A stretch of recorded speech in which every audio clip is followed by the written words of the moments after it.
Hello all, welcome to BYOS Computer Store.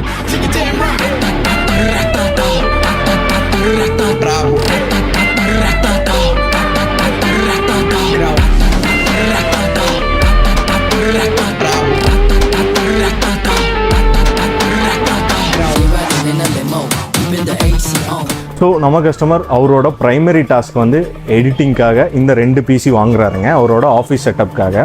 So இந்த 2 பிசிலையுமே அவர் ப்ரைமரியாக use பண்ணக்கூடிய software பார்த்தீங்க அப்படின்னா DaVinciங்கிற எடிட்டிங் சாஃப்ட்வேர் தான் யூஸ் பண்ண போகிறாரு. ஸோ அதுக்கு தகுந்த மாதிரி அவரோட பட்ஜெட் ஒரு பிசிக்கு 1 lakh அப்படின்னு சஜஸ்ட் பண்ணியிருந்தாரு. ஸோ ஓவராலாக 1 lakhல நம்ம மேக்ஸிமம் ஸ்பெக் அண்ட் காம்போனன்ட்ஸ் என்ன கொடுக்கலாம் அப்படிங்கிறது அவருக்கு சொல்லியிருக்கோம். ஃபர்ஸ்ட் பார்த்தீங்க அப்படின்னா இன்டெல்ல i7 12 Gen ப்ராசர் கொடுத்துருக்கோம். ஸோ 12 Gen ப்ராசர்லேருந்தே உங்களுக்கு DDR5 சப்போர்ட் ஆகும். இதுக்கு அடுத்தது மதர் போர்ட் பார்த்தீங்க அப்படின்னா MSIயில் B760 MA WIFIங்கிற DDR5 chipset mother board 4 RAM ஸ்லாட்ஸோடு கொடுத்துருக்கோம். ஸோ இந்த மதர் போர்ட் பார்த்தீங்கன்னா உங்களுக்கு ஆல்ரெடி நம்ம நிறையா பிசிபிள்ஸில் யூஸ் பண்ணியிருக்கோம். 4 RAM ஸ்லாட்டில் வைஃபை அண்ட் ப்ளூடூத்தோட வரக்கூடிய DDR5 ஆப்ஷனில் ஸ்டார்டிங் சீரிஸ் MSI மதர் போர்டுங்க. நெக்ஸ்ட் வந்து பார்த்தீங்க அப்படின்னா கிராஃபிக் கார்டு வைஸ் பார்த்தீங்க அப்படின்னா NVIDIAவோட RTX 4060 கார்டு Inno3Dங்கிற பிராண்டில் நம்ம சஜஸ்ட் பண்ணியிருக்கோம். ஸோ Inno3D பிராண்டை பற்றி நிறையா பேர் கேட்குறாங்க. உங்களுக்கு வந்து பார்த்தீங்க அப்படின்னா one of the cost effective brand, இன்னொன்று வந்து கம்ப்ளைண்ட் ரேஷியோஸ் ரொம்ப கம்மியான பிராண்டுங்க. ஸோ நாங்கள் நிறைய கஸ்டமர்ஸ்க்கு இந்த ப்ராடக்ட்டை வந்து இப்போ வந்து சஜஸ்ட் பண்ணி என்ஹான்ஸ் பண்ணி கொடுத்துட்ருக்கோம். ஸோ நெக்ஸ்ட்டு வந்து பார்த்தீங்கன்னா ஸ்டோரேஜ் பார்ட் வந்து CRUCAIL P3 500GB SSD வந்து P3+ Gen 4 SSD கொடுத்துருக்கோம். ரேம் பார்ட் பார்த்தீங்க அப்படின்னா GSKILL 16GB RAM 16x2 32GB RAM 5200 MHz suggest பண்ணியிருக்கோங்க.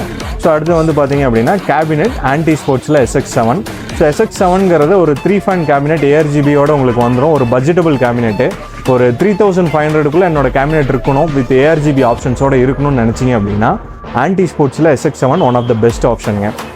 ஸோ இதுக்கு அடுத்து வந்து கூலர் பார்ட் பார்த்தீங்க அப்படின்னா DEEPCOOL L240 GAMXங்கிற லிக்விட் கூலர் 240 mm கூலர் தான் நம்ம கொடுத்துருக்கோம். பவர் சப்ளை வைஸ் பார்த்தீங்க அப்படின்னா ஆன்டி-ஸ்போர்ட்ஸில் FG650 80+ gold series power supply கொடுத்துருக்காங்க. ஸோ இது கூட அவர் ஸ்டூடியோ ஒர்க் ரிலேட்டடாக எடிட்டிங் ரிலேட்டடாக எடுக்கிறனால கலர் அக்யூரசி மானிட்டர் ரொம்ப மேண்டேட்ரி அப்படின்னு கேட்டிருந்தாரு. ஸோ கலர் அக்யூரசியில் நம்ம சஜஸ்ட் பண்ணிருக்கக்கூடிய மானிட்டர் பார்த்தீங்க அப்படின்னா BenQ Full HDயில் 27 inch சஜஸ்ட் பண்ணியிருக்காங்க. இது கூட additional ஆக்சரிஸ் keyboard and mouse. So இது என்டையராக பார்த்தீங்க அப்படின்னா ஒரு பிசியோட ஓவரால் ரேட் வந்து உங்களுக்கு 1 lakh வரும். டோட்டலாக 2 பிசி வந்து 2 lakhsல நம்ம கஸ்டமர் பிசி பில் பண்ணியிருக்காரு. ஸோ இந்த மாதிரி பிசி ரெக்குயர்மெண்ட்ஸ் உங்களோட ஆஃபீஸ் யூஸோ இல்லை பர்சனல் யூஸு இல்லை என்டர்டைன்மெண்ட் கேமிங் ரிலேட்டடாக எதுக்காக இருந்தாலும் BYOS-ஐ கான்டாக்ட் பண்ணுங்கள். எங்கள் store number and store location கீழே டிஸ்கிரிப்ஷன் நாங்கள் கொடுத்துருக்கோம். இந்த மாதிரி மீண்டும் ஒரு வீடியோவில் மீட் பண்ணுவோம். Until then, bye.